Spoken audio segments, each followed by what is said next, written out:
हमारे माननीय मुख्यमंत्री उत्तर प्रदेश आदरणीय योगी आदित्यनाथ जी का स्वागत करें। सागर में सीते अनगिन हैं, सागर में सीते अनगिन हैं, कुछ में ही होते हैं मोती, मानवता के परम पुजारी, ममता में अनुपम अभिनंदन। आपका लखनऊ विश्वविद्यालय के प्रांगण में स्वागत है। माननीय प्रोफेसर कैलाश चंद्र शर्मा जी से निवेदन है, जो हमारे राष्ट्रीय अध्यक्ष विद्या भारती हैं, आपसे अनुरोध करती हूँ कि आज के विशिष्ट अतिथि माननीय शिक्षा राज्य मंत्री भारत सरकार डॉक्टर राजकुमार रंजन सिंह जी का स्वागत करें। भावना के फूल मेरी आंजुली में, भावना के फूल मेरी आंजुली में है, सुरभ की गंध इनकी पांखुड़ी में।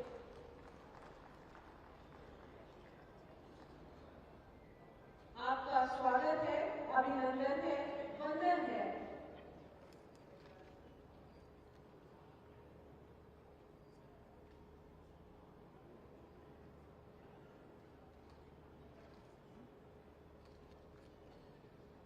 आदर के साथ अनुरोध करती हूँ प्रोफेसर जयशंकर पांडे जी, जो क्षेत्र संयोजक पूर्वी उत्तर प्रदेश विद्या भारती से हैं, आप माननीय उच्च शिक्षा मंत्री उत्तर प्रदेश सरकार श्री योगेंद्र उपाध्याय जी का स्वागत करें। कह रहीम सुख होत है, कह रहीम सुख होत है, बढ़त बढ़त देख निज गोद, ज्यों बढ़ी अखियां निरत, आखिर को सुख होत। जिस तरह से बड़ी आंखों को देख करके हमारी छोटी आंखों को सुख मिलता है, वैसे ही आप जैसे आदरणीयों को अपने बीच पाकर हम सब कृतज्ञ हैं।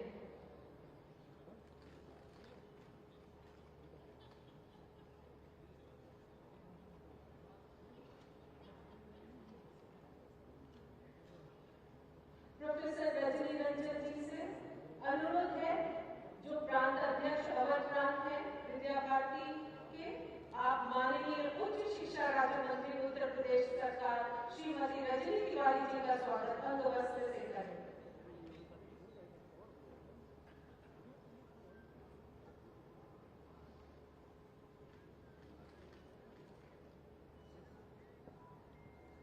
प्रोफेसर राकेश द्विवेदी जी से अनुरोध करती हूँ, क्योंकि आदरणीय माननीय मुख्यमंत्री जी का समय हमारे पास बहुत सीमित है, उसी का सदुपयोग हम सबको करना है।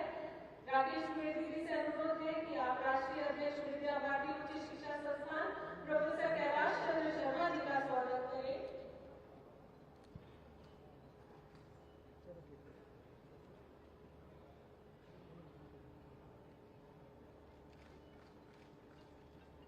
डॉक्टर मंजू त्रिवेदी जी, जो प्रांत सचिव अवध प्रांत है, आपसे अनुरोध है कि हमारे बीच माननीय मंत्री संजय निषाद जी हैं, आपका स्वागत हमारे विश्वविद्यालय के प्रांगण में करें। अपनों का स्वागत अपनों के बीच और अपनों के द्वारा करना कितना आह्लादकारी होता है।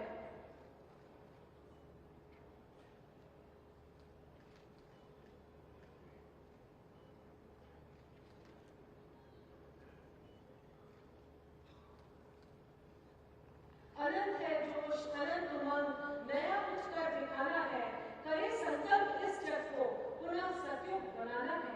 ये पंक्तियां पूरी तरह से हमारे आदरणीय कुलपति जी पर चरितार्थ होती हैं, जो अखिल भारतीय संस्थागत नेतृत्व समागम 2024 में आमंत्रित सभी अतिथियों के स्वागत के लिए मैं सम्मान पूर्वक कुलपति लखनऊ विश्वविद्यालय प्रोफेसर आलोक जी का से निवेदन करती हूँ।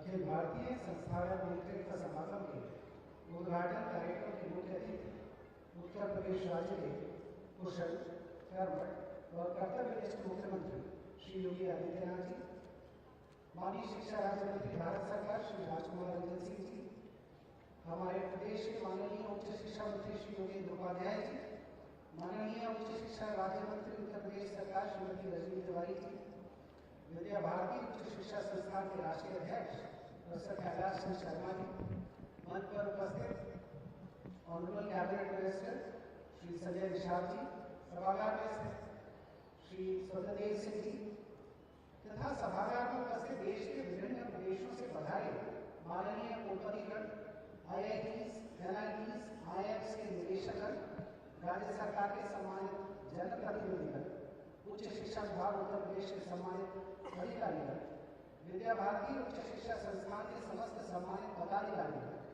लखनऊ विश्वविद्यालय की कार्य परिषद एवं विद्या परिषद के समस्त सम्मानित सदस्यगण, विश्वविद्यालय परिवार के संकायाध्यक्ष, विभागाध्यक्ष, निदेशकगण, महाविद्यालयों के प्राचार्यगण, विश्वविद्यालय के सम्मानित पूर्व छात्र एवं मीडिया के सम्मानित मित्रों, लखनऊ विश्वविद्यालय में आयोजित इस अखिल भारतीय संस्थागत नेतृत्व समागम में मैं पूरे विश्वविद्यालय परिवार की ओर से एवं अपने निजी ओर से आप सबका हार्दिक स्वागत एवं अभिनंदन करता हूँ।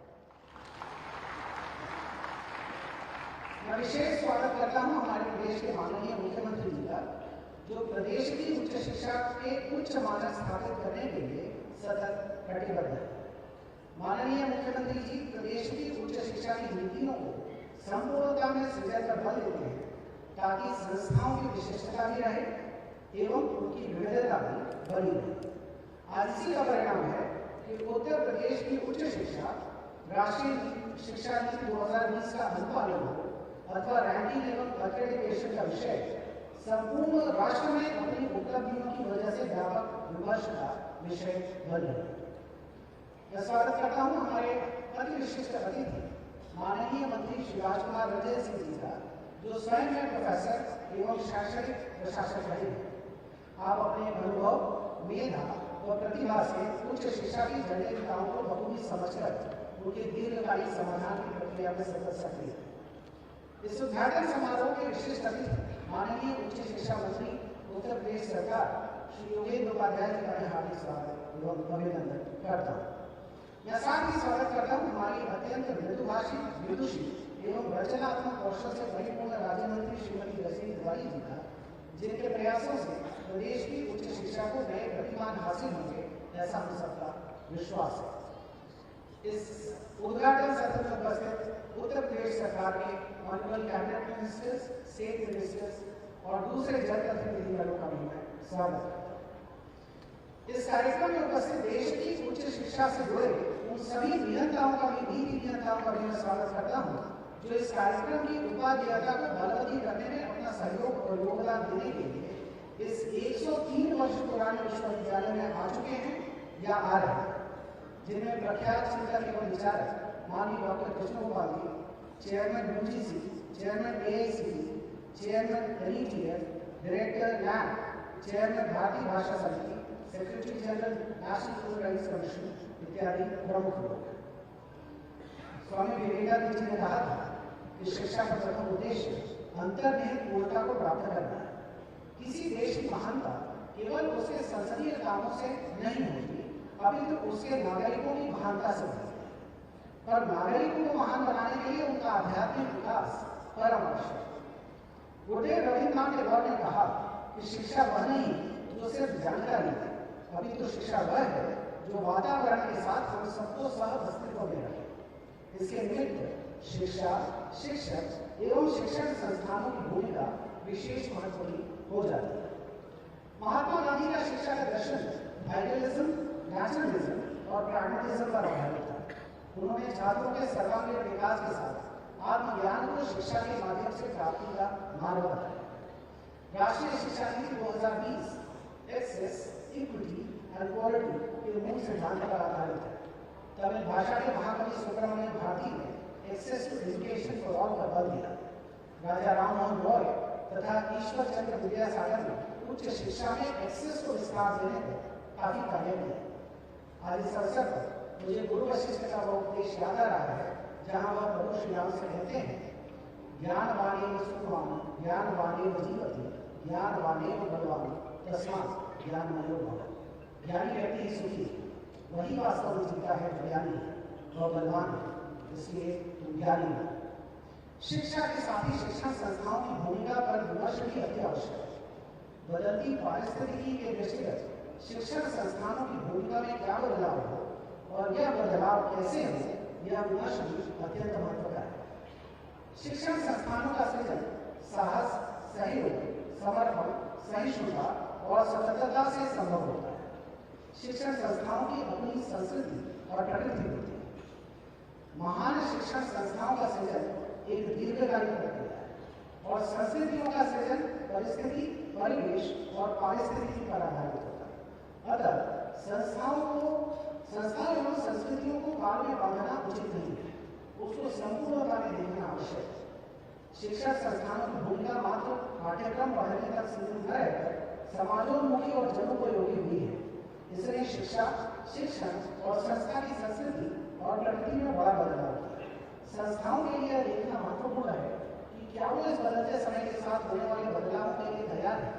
इसलिए आज सोसाइटी 5.0 में एजुकेशन 5.0 की परिकल्पना साकार होने लगी है। नेशनल एजुकेशन पॉलिसी 2020 में तकनीक के साथ साथ छात्रों एवं राष्ट्र के भावी कर्णधारों के मानवीय पक्ष के अनुकूल शिक्षा को ढालने पर बल दिया जा रहा है और यह एजुकेशन 5.0 की तरफ शिक्षा को ले जाने का प्रयास है। समाज के समीचित विषयों का संज्ञान लेकर पाठ्यक्रम निर्माण, साथ ही साथ वैश्विक आकांक्षाओं और विषय के मूल स्वरूप और मर्यादा को स्थापित करते हुए शैक्षणिक उत्कृष्टता पर जोर, शैक्षिक नीति निर्माण एवं उसके सम्यक संपादन और सम्यक निरूपण समय की आवश्यकता है। मेरा विश्वास है कि इस समागम से उन विषयों के समाधान की ओर हम सब बढ़ेंगे जो भारत को विश्व गुरु बनने में सहायक सिद्ध होगा। श्रीमद् भागवत में निर्दिष्ट है, अनिर्विद्यो विसर्जतम सर्वार्थेषु प्रवर्तकः करोति सफलं जन्तु कर्मयच्च करोति सफलम्। मैं पुनः इस उद्घाटन कार्यक्रम में आए समस्त अतिथियों का स्वागत एवं अभिनंदन करता हूँ। जय हिंद, जय भारत। हम भी करिया है, हमें अपना हुनर मालूम है, जिस तरफ भी चल पड़ेंगे रास्ता हो जाएगा।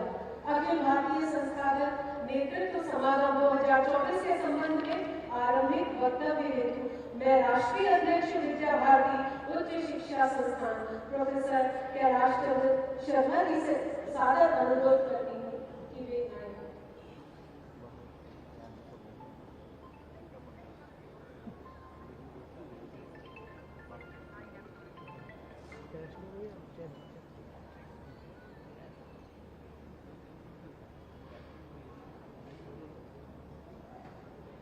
राष्ट्रीय संस्थागत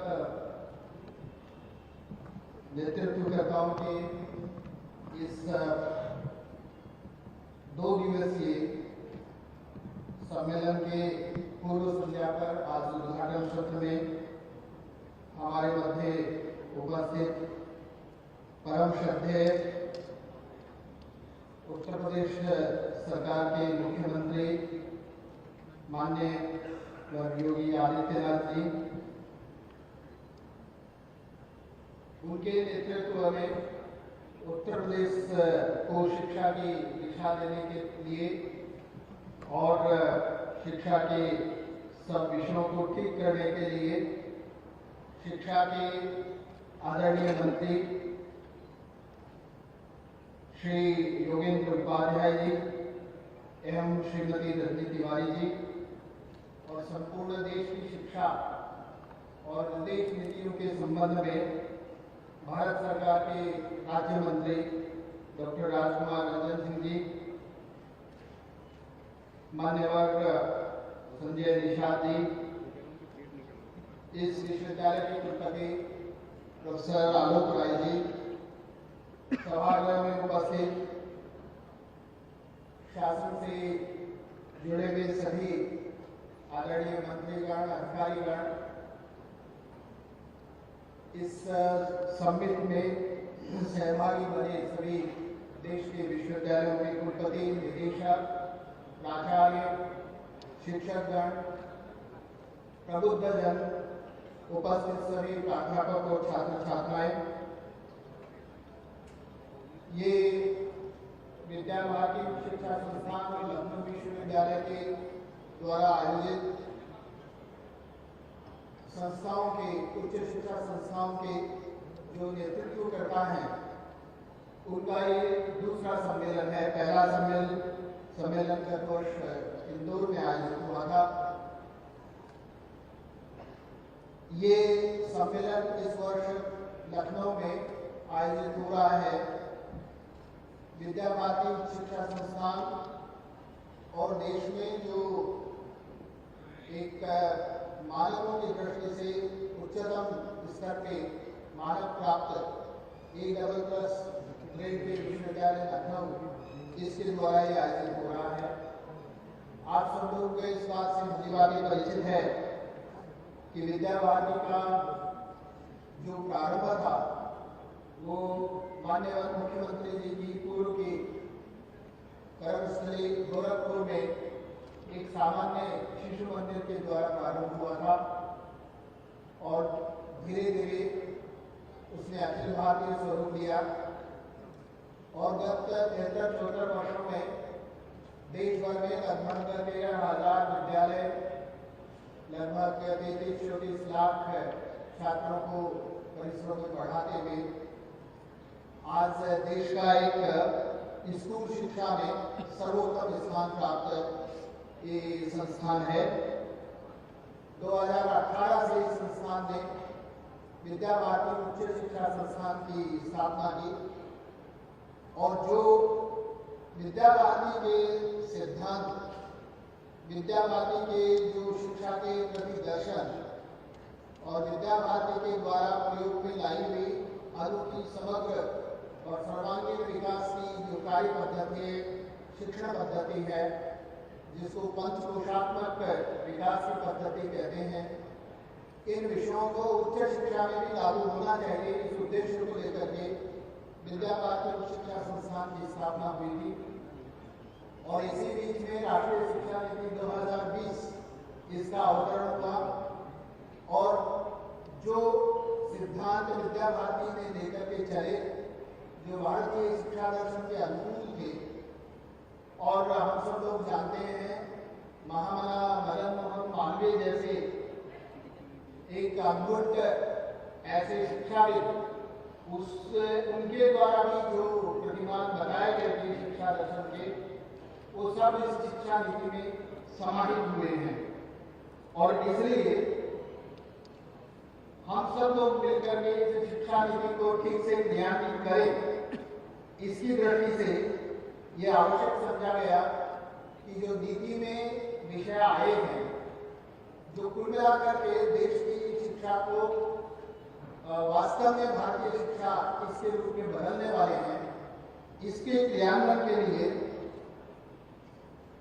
ये ठीक है कि उनके वास्तविक केंद्र में जो शिक्षक होते हैं, लेकिन नेतृत्वकर्ता किसी भी संस्थान के वो नेतृत्वकर्ता उस विषय को आगे बढ़ाते हैं और इसलिए उन क्रियान्वयन करने के लिए, उन सिद्धांतों को, एनईपी के सिद्धांतों को क्रियान्वयन करने के लिए ये समिट आयोजित, दूसरा समिट आयोजित हो रहा है और इस समिट के अंदर सामान्यतः जो शिक्षा के माध्यम से आवश्यक बात है, संस्कारित युवा युवती खड़े हो, उनके माध्यम से समाज का, देश का चित्र बदले, देश एक ज्ञानवान, प्रगतिशील और सुपर पावर के रूप में विकसित हो। ये इस देश की, समाज की नहीं, विश्व की आवश्यकता है।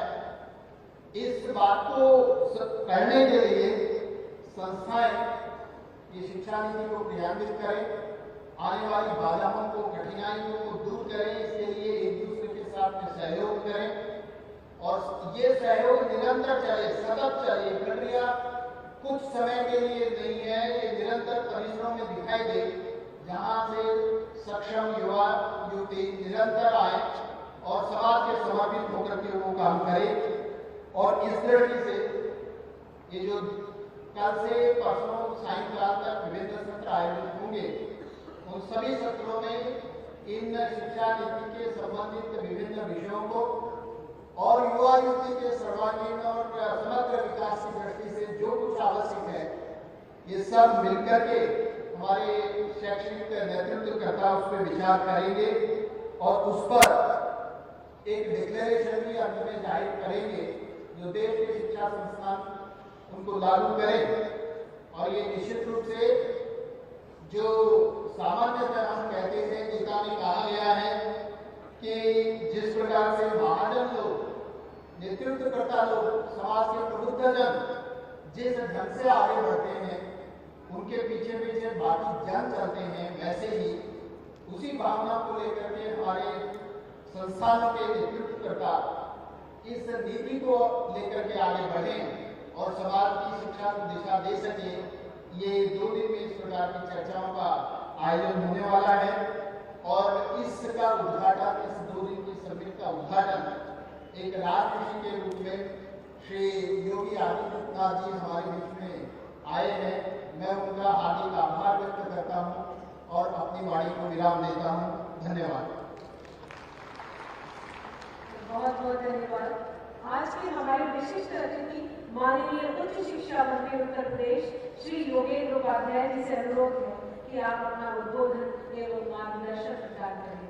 लीक पर वे चले जिनके चरण दुर्बल और हारे हैं, हमें तो जो हमारी यात्रा से बने ऐसे अनिर्मित पंथ प्यारे हैं।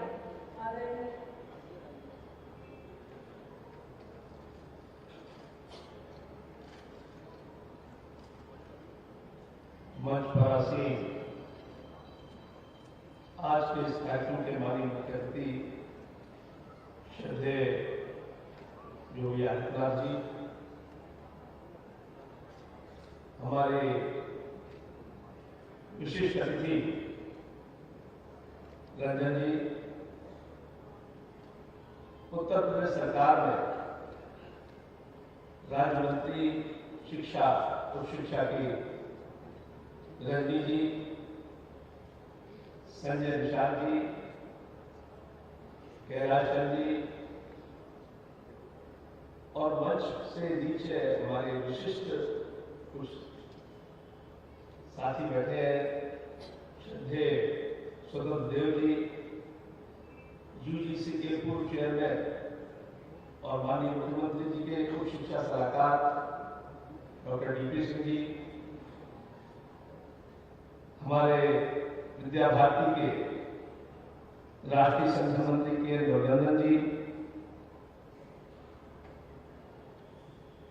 प्रोफेसर कैलाश शर्मा जी, कुलपति प्रोफेसर आलोक कुमार जी, जिनके कुशल नेतृत्व में यह आयोजन किया जा रहा है।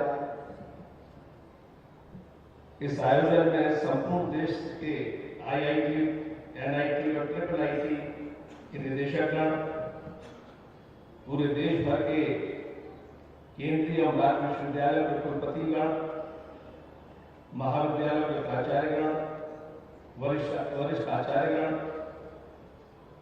इस संस्था का समागम में आप सभी का स्वागत है, अभिनंदन है। हमारा सौभाग्य है कि यह आयोजन एक ऐसे व्यक्तित्व के साय में हो रहा है जिसके बारे में यदि कहा जाए कि he is not only extraordinary administrator as well as divine soul also। हमारे मुख्यमंत्री जी, ये तो सिर्फ हो चुका है पूरे विश्व में एक ऐसे प्रशासक हैं जिनकी विदेशों तक में कल्पना की जाती है कि काश हमारे यहाँ पे कोई ऐसा योगी जैसा होता। और दिव्य आत्मा तो है ही, जिनके मार्गदर्शन में आध्यात्म भी चलता है, प्रशासन भी चलता है। एक ये शिक्षा का समागम पर संवाद होना है 2 दिन। मित्रों, शिक्षा किस लिए है? स्वामी विवेकानंद जी ने इसके बारे में लिखा है, कहा है कि शिक्षा वह है जो मनुष्य को ज्ञान विज्ञान से परिचित कराए, संस्कार दे और स्वावलंबी बनाए। और आज की एनईपी भी इन्हीं 3 बिंदुओं के बीच में चलती है। इसके मूल में न्यूक्लियस है। शिक्षा को संस्कार से जोड़ना, शिक्षा को रोजगार से जोड़ना, शिक्षा को तकनीक से जोड़ना, इन तीन न्यूक्लियस मूल बिंदुओं की परिधि में सभी नीति पाठ्यक्रम और कार्यक्रम बन रहे हैं। माननीय मोदी जी के नेतृत्व में यह नई शिक्षा नीति क्यों देनी पड़ी इस हिंदुस्तान में? हमारी शिक्षा इससे पहले आध्यात्म से जुड़ी। हम लोग इस शिक्षा में कहां तक ऊंचाइयां छुई हुई थी प्राचीन काल में, चाहे वो खगोल शास्त्र अंतरिक्ष से लेकर समुद्र शास्त्र तक हो, कृषि, अन्य कोई क्षेत्र हो, चिकित्सा, किसमें ऊंचाइयां नहीं थी इस देश की विधा की। चिकित्सा में देखते हैं तो चरक और एक से बड़े ऋषि हैं जिन्होंने समाज को नई नई खोज करके शिक्षा को नए आयाम दिए, चिकित्सा शिक्षा को। ऐसे ही खगोल शास्त्र, यानी आज वो खगोल शास्त्र हमारे ऋषि मुनि हमको दे गए कि गांव में बैठा हुआ कोई व्यक्ति पंचांग देखकर आज से 100 साल के बाद का भी बता सकता है कि कब सूर्य ग्रहण पड़ेगा, कब चंद्र ग्रहण पड़ेगा। यह विद्या दी है हमारे पूर्वजों ने। एक विलक्षण विद्या जिसको एक जो नया युग आया, जो 900 साल की गुलामी का, उसने इसको विकसित किया। शिक्षा आध्यात्म से कर गई, शिक्षा संस्कार से कर गई, शिक्षा अर्थ के इर्द गिर्द घूमने लगी। बस यह करेंगे। इस कवि को हमारा नेतृत्व महसूस कर रहा था और नई शिक्षा नीति उन्होंने दी। उसमें और कैसे इजाफा हो, क्योंकि उसको लागू करने के कौन शिक्षक और संस्थाएं हैं, उसको व्यापक रूप से समाज के बीच ले जाने के लिए शिक्षक और शिक्षा संस्थाएं हैं। इस संवाद होगा या आंदोलन का, यह उन्हीं में जब विचार विमर्श होगा तो कुछ उसमें से अमृत निकलेगा। जब विद्वान बैठ के चिंतन करते हैं, अध्ययन करते हैं, मनन करते हैं, मंथन करते हैं, तो समाज में अमृत निकलता है, जिसके लिए समाज में वितरण होता है और उससे ही नया समाज बने, नया राष्ट्र बने। यह इसका संवाद का एक उद्देश्य है। मैं कामना करता हूं कि इतने बड़े समागम में जो उद्देश्य के लिए किया गया जा रहा है, वो उद्देश्य की पूर्ति करें, प्राप्त करें और इसकी सफलता की कामना करता हुआ अपनी वाणी को विराम देता हूं। धन्यवाद। बहुत बहुत धन्यवाद। आज के हमारे विशिष्ट अतिथि माननीय शिक्षा राज्य मंत्री भारत सरकार डॉक्टर राजकुमार रंजन सिंह जी को उद्बोधन हेतु आमंत्रित करती हूँ। परिंदों को मिलेगी मंजिल एक दिन, ये फैले हुए उनके पर बोलते हैं, वही लोग रहते हैं खामोश अक्सर जमाने में जिनके हुनर बोलते हैं।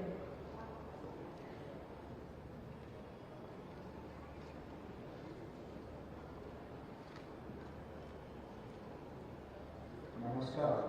Good evening, everyone. Honorable Chief Minister of Uttar Pradesh, Shri Yogi Adityanath ji, Honorable Education Minister of Uttar Pradesh, Shri Yogendra Pathai ji, Honorable Minister of State of Education, UP, Srimati Rani Tiwari ji, Vice Chancellor of Lucknow University, Professor Alok Rai ji, National President of VEUSS, Professor Kailas Chandra Sharmaji, and other distinguished dignitaries and delegates. Thank you for the warm welcome and kind words. I'm delighted to be here today at this important event on the National Summit of Educational Leaders, Institutions for National Development. I would like to extend my heartfelt congratulations to Bharatiya Ucha Shiksha Samiti for taking this crucial initiative to build a bright future of higher education in India. It is with great pleasure and determination that I stand before you today as we delve into the critical enhancement of enhancing higher education. Higher education is crucial for societal progress, sparking innovation, critical thinking, and growth. I am delighted to address you today on the transformative initiative taken by the Ministry of Education to revolutionize our higher education landscape. Driven by our dedication to excellent accessibility and innovation, we aim to illuminate the path to promising future for every student, irrespective of their origin.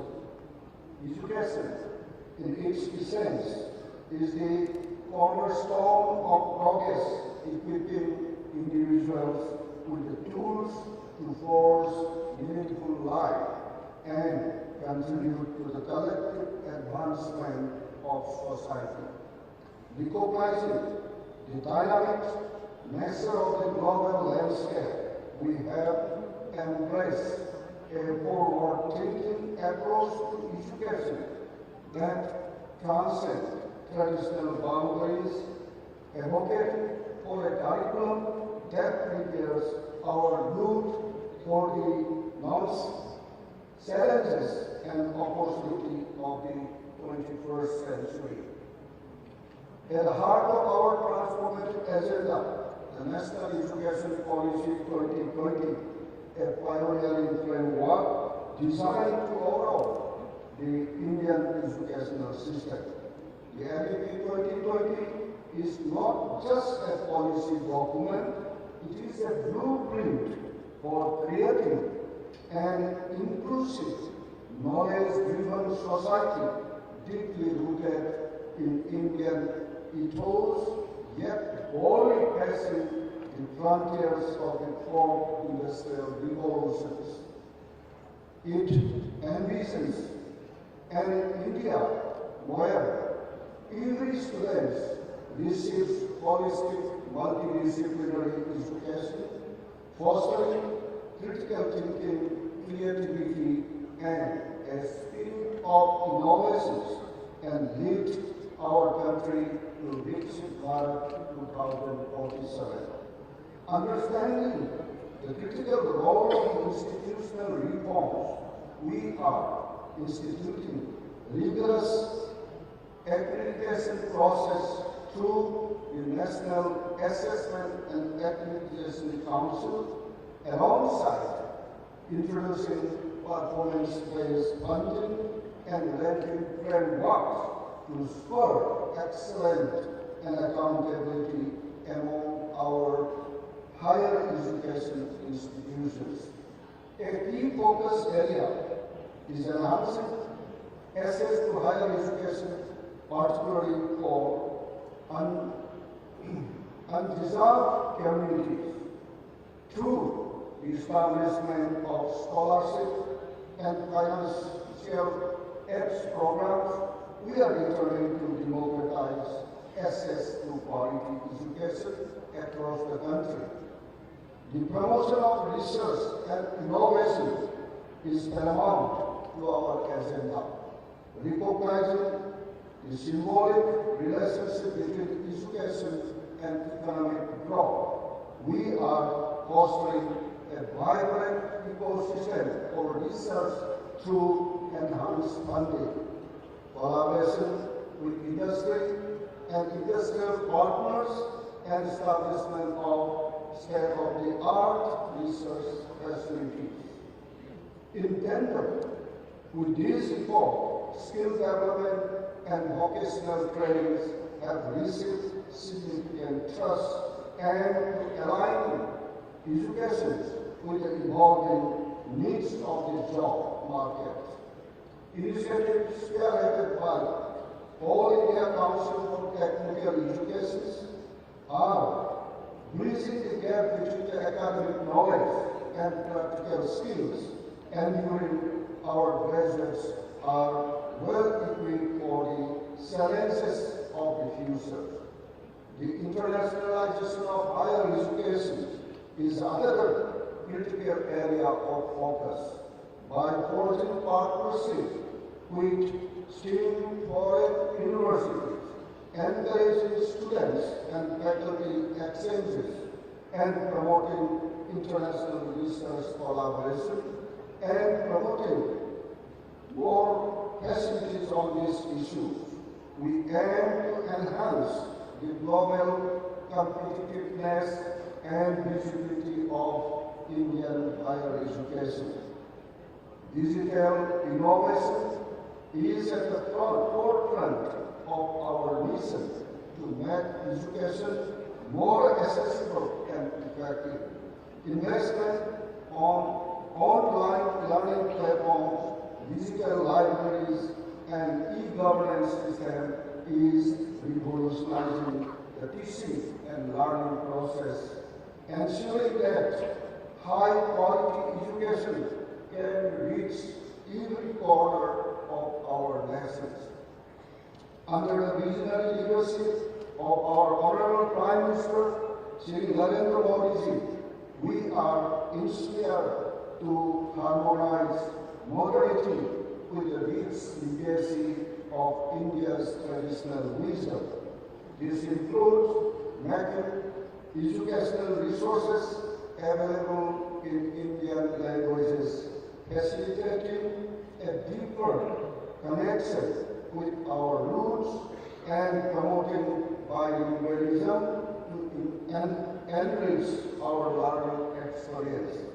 The Ministry has embarked on an ambitious project to make textbook and study materials available in 22 Indian languages within 3 years. This initiative, championed by the UGC and supported by the NCERT, signifies our commitment to ensuring that education is accessible in the mother tongue of every Indian student. A cornerstone of our mission is the integration of Indian knowledge system into the curriculum, a tribute to the timeless wisdom of our ancestors in honoring the legacy of Mahakavi Subramanya Bharati. We underscore the importance of Indian language literature in our education system and the contribution of the linguistic humanities. Special efforts are underway to promote Pali and Prakrit, acknowledging their contribution to our understanding ancient Indian wisdom. The development of language translations, AI-based tools such as Anubhati is an testament of our commitment to overcoming language barriers in education. Conferences and symposiums are being organized, providing a platform for experts to exchange ideas and collaborate on promoting linguistic diversity. This, along with the initiatives by the UGC to incentivize professors to create textbooks in Indian languages, marks a significant step towards making education more inclusive. As we celebrate the accomplishment and set our sight on future goals, it is imperative to recognize that the journey of educational transformation is a collective endeavor. It requires the dedication, innovation, and collaboration of all stakeholders, educators, students, policymakers, and the community at large. In closing, I urge each one of you to join us in this noble endeavor. Together, we can transform our higher education system into a cradle of innovation, inclusivity, and excellence, creating a legacy that will empower generations to come. Thank you. Jai Hind. बहुत धन्यवाद। मुझे आज स्मरण आ रही है पूर्व राज्यपाल उत्तर प्रदेश आचार्य विष्णुकांत शास्त्री जी की पंक्तियां। उन्होंने यहाँ पर विश्वविद्यालय ग्रामीण में कहा था, वो बड़ा काम कैसे होता है, पूछा मेरे मन में, बड़ा लक्ष्य हो, बड़ी तपस्या, बड़ा हृदय, मृदु वाणी, किंतु महान छोटा हो, जिससे मिले सहज सहयोगी। दोष हमारा श्रेय राम का, हो प्रवृत्ति कल्याणी। ऐसी कल्याणी प्रवृत्ति के धनी, यशस्वी, कर्मनिष्ठ उत्तर प्रदेश के माननीय मुख्यमंत्री और हमारे आज के मुख्य अतिथि श्री योगी आदित्यनाथ जी को उद्बोधन के आदर के साथ आमंत्रित करते हैं।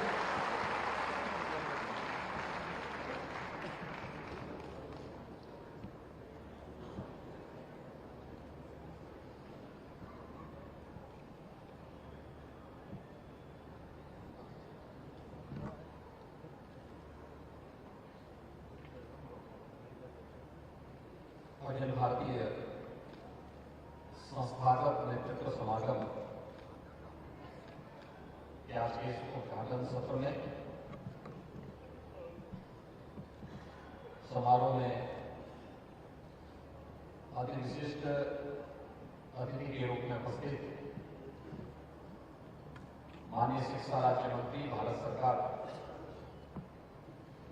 डॉक्टर राजकुमार निरंजन सिंह जी, उत्तर प्रदेश सरकार ने मंत्रिमंडल के मेरे वरिष्ठ सहयोगीगण, उच्च शिक्षा के मंत्री योगेंद्र उपाध्याय जी, विभाग के राज्य मंत्री श्रीमती रजनी तिवारी जी,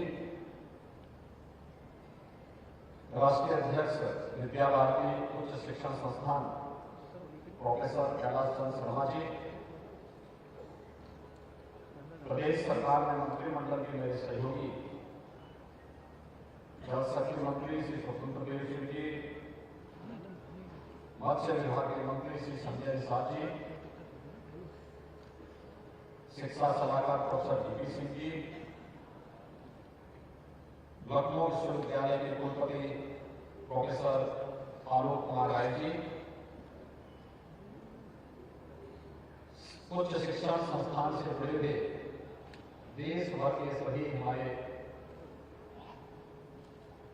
सभी महत्वपूर्ण संस्थाओं का नेतृत्व वर्ग और उपस्थित बहनों और भाइयों,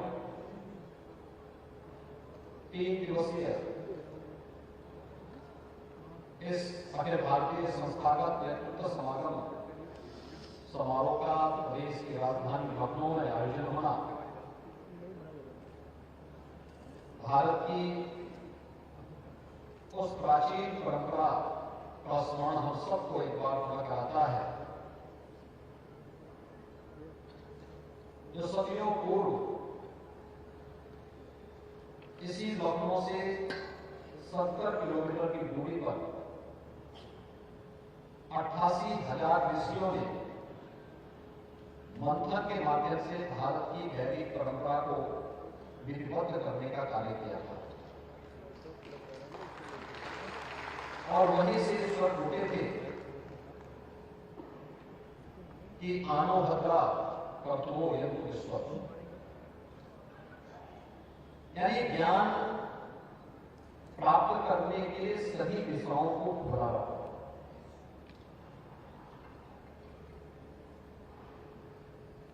एक बार फिर से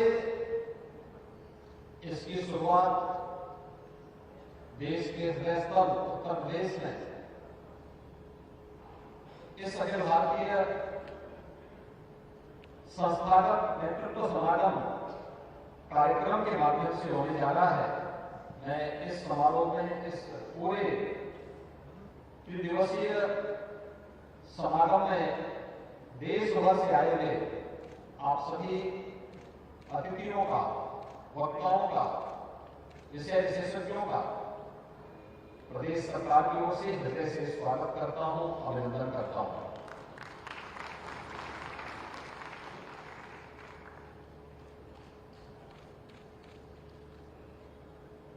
देश अपनी आजादी का अमृत महोत्सव हर्षोल्लास के साथ संपन्न करने के बाद आज अमृत काल में प्रवेश कर गया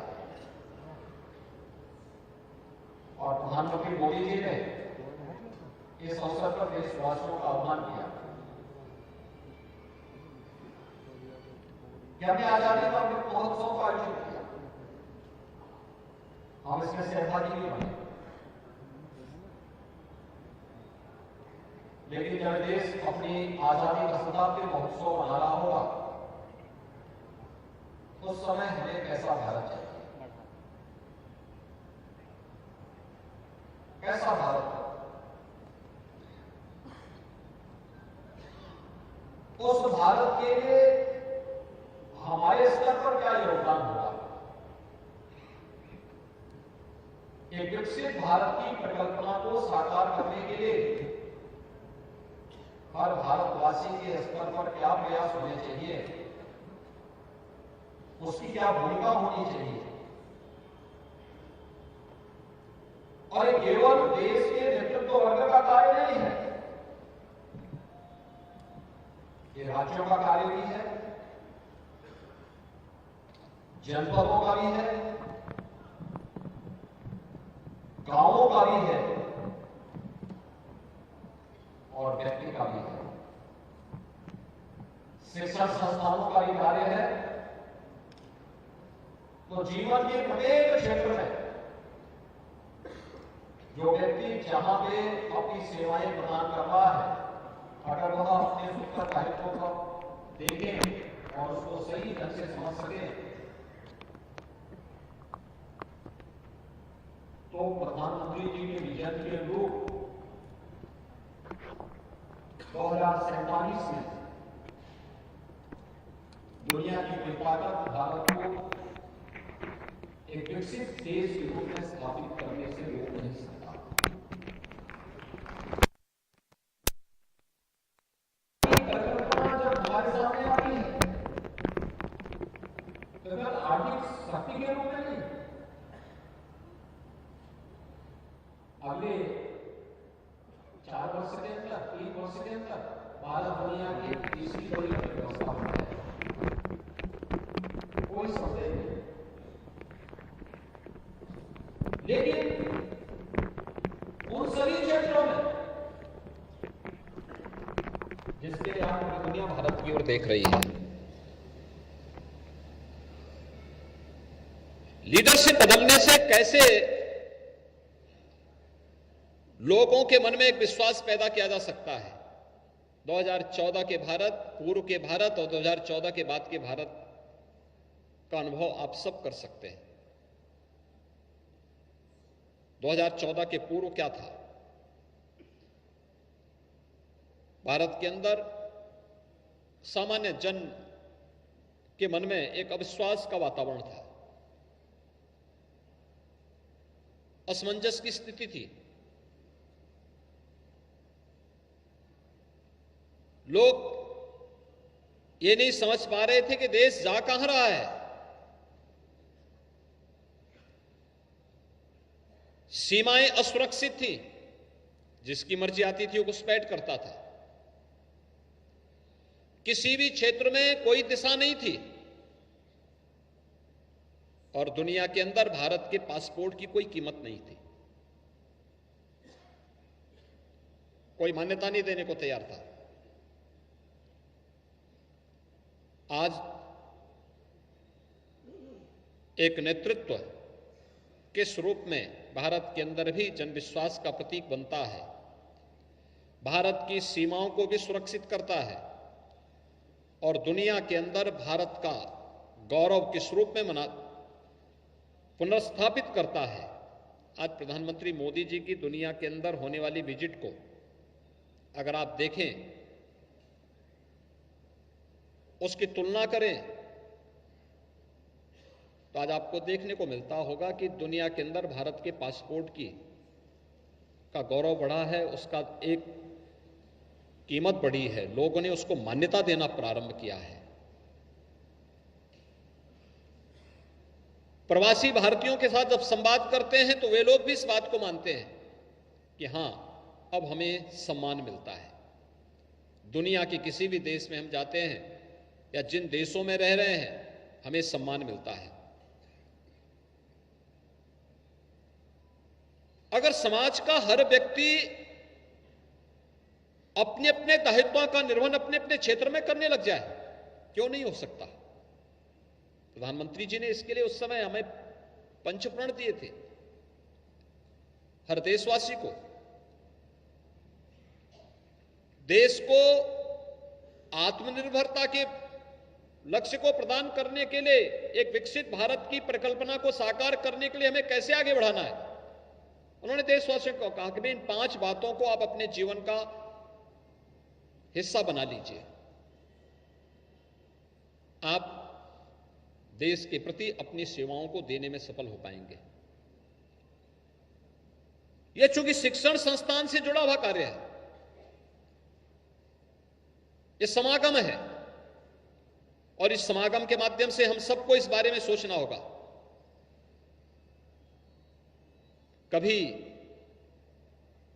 दुनिया के सबसे प्रतिष्ठित संस्थान भारत में हुआ करते थे।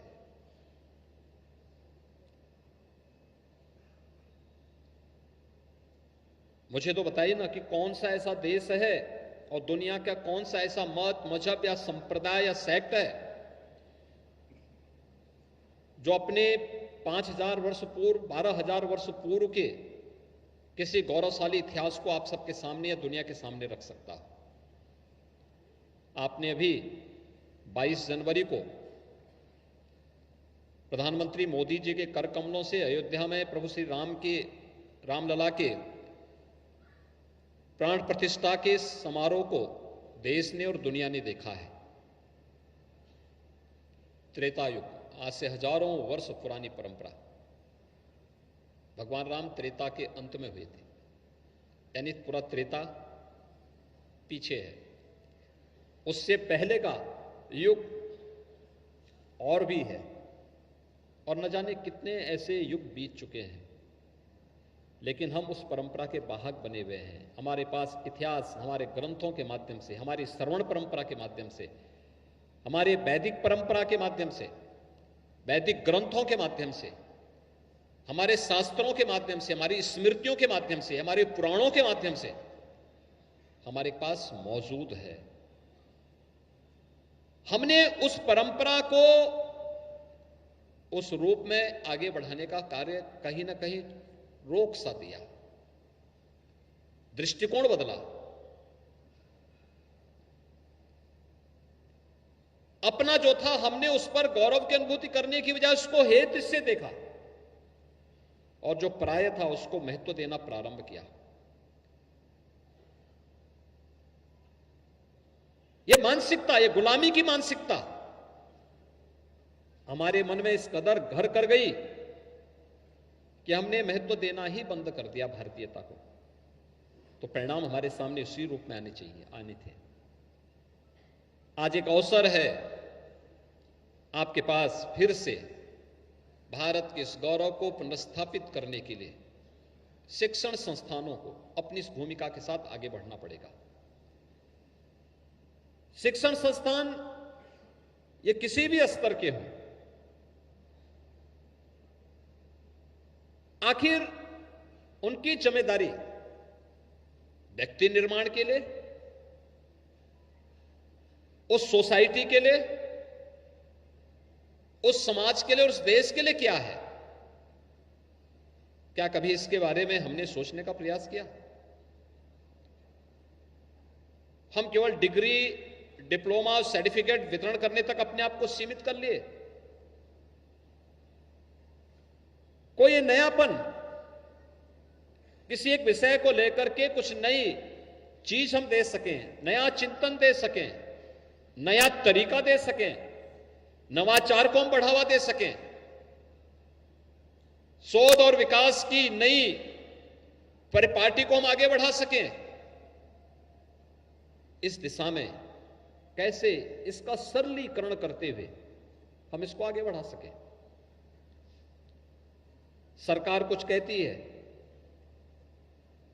ऐसे लगता है सरकार की चीजों को जब तक हम पाठ्यक्रम का हिस्सा ना बना दें तब तक शिक्षण संस्थान उससे वैराग्य ही धारण किए रहते हैं, एक दूरी बनाए रखते हैं। सरकार के कार्यक्रम लोकहित के लिए होते हैं, समाज हित के लिए होते हैं, पॉलिसी से जुड़े हुए मुद्दे होते हैं। अगर हमारा युवा उसके साथ जुड़ेगा नहीं, उसको कुछ भी जानकारी नहीं होगी। यही कारण है हम शिक्षित तो बना दे रहे हैं, डिग्री और सर्टिफिकेट तो दे दे रहे हैं, लेकिन जब वह छात्र किसी उच्च शिक्षण संस्थान से बाहर आता है तो उसके पास नॉलेज नहीं होता, ज्ञान नहीं होता, अब क्या करना है, भटकता है। और उस भटकाव से दूर करने का एक माध्यम है ये मंथन का कार्यक्रम, जो समागम का कार्यक्रम एक मंथन है। हम इस मंथन करें उसके चरित्र के निर्माण के लिए, उसके सर्वांगीण विकास के लिए। केवल शिक्षित ही नहीं बनाना है, उसको ज्ञानवान भी बनाना है, व्यावहारिक ज्ञान से परिपूर्ण हो। जब वह हमारे शिक्षण संस्थान से बाहर निकले तो भारत का एक ऐसा नागरिक के रूप में अपने आप को वह जाने जो आत्मविश्वास से भरपूर हो, और जीवन के जिस भी क्षेत्र में जो जिम्मेदारी उसके सामने दी जाए वह पूरे आत्मविश्वास के साथ उसे चुनौती के रूप में स्वीकार करके उसे उसके लक्ष्य तक पहुंचाने में अपना योगदान दे सके। अगर यह कार्य हमारे उच्च शिक्षण संस्थान से जुड़े हुए जितने भी अन्य संस्थान, सभी जितने भी संस्थान हैं, उसमें IIT हो सकती है, NIT हो सकती है, IIM हो सकते हैं, हमारे सेंट्रल और स्टेट यूनिवर्सिटीज हो सकती है, अन्य संस्थान हो सकते हैं जिन्होंने इस क्षेत्र में अपने स्तर पर कुछ अच्छा करने का प्रयास किया, लेकिन उन तक सीमित है। भारतीय मनीषा बार बार कहती है कि ज्ञान जहां से भी आए उसके लिए सभी प्रकार के रास्ते खुले छोड़ रखो। आनो भद्रा करतो यंतु विश्वत, इसके पीछे का ध्येय ही यही है। 88,000 ऋषि यही नैमिषारण्य में इसी बात को लेकर बैठते हैं कि अगर कहीं पे कोई त्रुटि रह गई हो तो इसको सुधारेंगे, कोई बात रखेंगे, कोई सूत्र रखेंगे, सूत्र की विवेचना करेंगे, उसकी व्याख्या करेंगे और फिर उसको एक रूप देंगे, जिससे वह एक ख्याति के रूप में आने वाली पीढ़ी के रूप में पीढ़ी को हम आगे उसको दे सकें। और वहीं से वैदिक ज्ञान लिपि का रूप लेकर के हम सबके सामने आई, जिसको आज हम विभिन्न ग्रंथों के माध्यम से देखते हैं।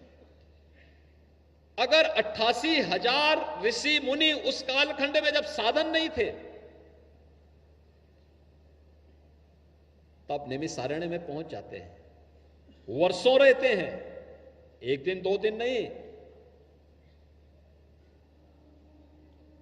वह कई वर्ष वहां रहे और कई वर्ष रह करके फिर उन्होंने वहां पर जो मंथन से अमृत निकाला वह भारत का ये अमर ज्ञान है, जो आपके पास वेदों की परंपरा के माध्यम से है, तमाम स्मृतियों के माध्यम से है। उन वैदिक ज्ञान का जो भरपूर भंडार आपके पास है, जो दुनिया के आज भी एक नई राह दिखा सकता है, मानवता को एक नई राह दिखा सकता है। इस चराचर जगत के तमाम रहस्यों का उद्घाटन होना जिसके माध्यम से बाकी रह गया है, उन सबको एक नई राह दिखा सकता है, वह आपके पास एक धरोहर के रूप में है। और उस धरोहर को हम अपने यहां भी किस रूप में हम उसको आगे बढ़ा सकते हैं, हमें उस परंपरा को आगे बढ़ाने के लिए तैयार होना होगा। लेकिन हर एक स्तर पर कुछ ना कुछ प्रयास प्रारंभ हो, लेकिन इसके लिए हमारी प्रायोरिटी होनी चाहिए अपना संस्थान और शिक्षा, प्राथमिकता होनी चाहिए। हम प्राथमिकता इसको मान करके चलेंगे तो बहुत अच्छी दिशा में हम आगे बढ़ सकते हैं। मुझे प्रसन्नता है अखिल भारतीय विद्या भारती, अखिल भारतीय शिक्षा संस्थान, उत्तर प्रदेश के उच्च शिक्षा विभाग और लखनऊ विश्वविद्यालय के साथ मिलकर के इस त्रिदिवसीय आयोजन को यहां पर किया है। विद्या भारती एक छोटे से शिशु मंदिर से प्रारंभ होता है। आज पूरे देश के अंदर हजारों और दुनिया के अंदर भी भारत और भारतीयता की शिक्षा की उत्तम शिक्षा का एक केंद्र बना हुआ है। मुझे याद है, आज तो अनुकूल वातावरण है, देश के अंदर भी है, देश की संसद में भी, विधानसभाओं में भी राष्ट्रगान और राष्ट्रगीत पे कोई विवाद नहीं होता है। लेकिन एक समय वह भी था जब हम लोग देखते थे केवल सरस्वती शिशु मंदिरों में ही और विद्या भारती के ही शिक्षण संस्थानों में राष्ट्रगीत वंदे मातरम हो पाता था। इसको लेके भी विवाद होते थे। यानी जो कि देश की आजादी का अमृत मंत्र बना था, उसको लेकर के स्वतंत्र भारत में विवाद होता है कि हम नहीं गाएंगे। लेकिन मैं देखता था कि सरस्वती वंदना और वंदे मातरम, इस राष्ट्रगीत को सरस्वती शिशु मंदिर और विद्या भारती के संस्थानों ने उसको जीवित बना के रखा। आज उसका परिणाम है कि उसका राष्ट्रव्यापी स्वरूप हम सबको देखने को मिलता है। हर संस्थान उस कार्यक्रम के साथ जुड़ता है, उस आयोजन के साथ जुड़ता है। विधानसभा हो या संसद की कार्रवाई का वो हिस्सा बना है अब, और लोग लगातार उसे आत्मसात करते हैं, उससे एक नई प्रेरणा प्राप्त करते हैं, एक नई शुरुआत। अनेक क्षेत्रों में काम किया गया, जहां कोई नहीं पहुंच पाया वहां विद्या भारती पहुंची। इनसे जुड़े हुए वे प्रकल्प पहुंचे जो एकल विद्यालय के माध्यम से उन वनवासी क्षेत्रों में, गिरवासी क्षेत्रों में, दुर्गम क्षेत्रों में, वहां भी जाकर के उन्होंने इस कार्यक्रम को आगे बढ़ाया।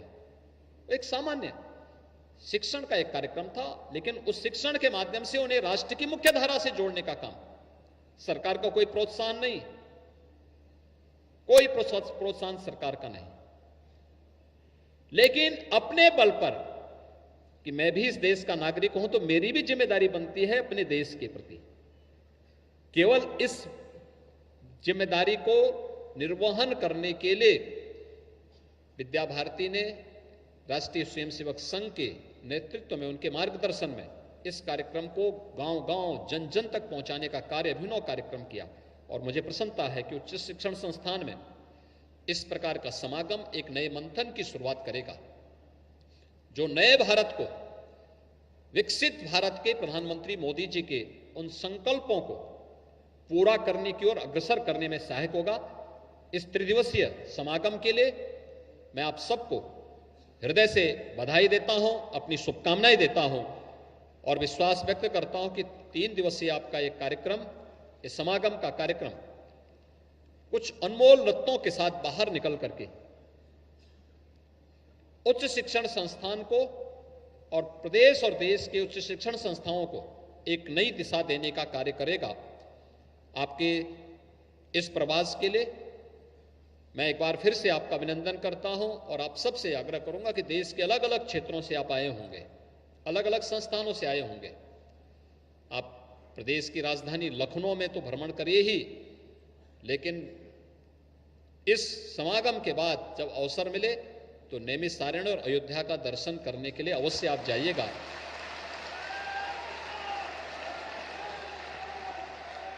वहां देखिएगा जरूर कि नैमिषारण्य के लिए आपके पास भी कुछ नया करने के लिए एक विजन होगा। अयोध्या के लिए और कुछ क्या हो सकता है, इसके बारे में भी आप अवश्य अपने सुझाव हमें उपलब्ध करवाएगा, हमें प्रसन्नता होगी। आप सबके आयोजन के लिए मेरी शुभकामनाएं हैं। धन्यवाद। जय हिंद।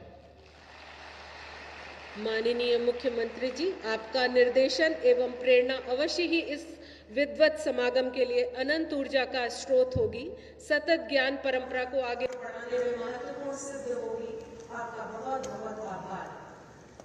अभी आपने हम लोगों के बीच में विद्या भारती की बात की, हम कैसे भूल सकते हैं राष्ट्रीय संगठन मंत्री आदरणीय के रघुनंदन जी, जिनकी पहल, प्रेरणा, मार्गदर्शन का संबल पाकर भी ये समागम सार्थक हो सका है। वरिष्ठ प्रचारक विद्या भारती माननीय प्रकाश जी को भी हम कैसे भूल सकते हैं। अब कार्यक्रम अपने समापन की ओर है। मैं माननीय उच्च शिक्षा राज्य मंत्री श्रीमती रजनी तिवारी जी को धन्यवाद ज्ञापन के लिए मंच पर आमंत्रित करती हूँ। आदरणीय रजनी।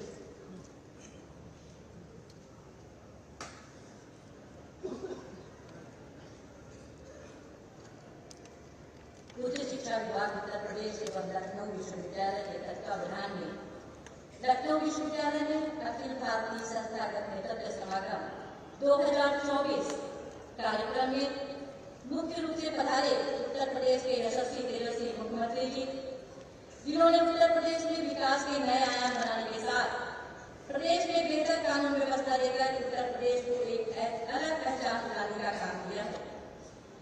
अति विशिष्ट अतिथि डॉक्टर राजकुमार रंजन सिंह जी, माननीय शिक्षा राज्य मंत्री भारत सरकार। विशिष्ट अतिथि श्री योगेंद्र उपाध्याय जी, माननीय उच्च शिक्षा मंत्री जी। विशेष उपस्थिति प्रोफेसर कैलाश चंद्र शर्मा जी,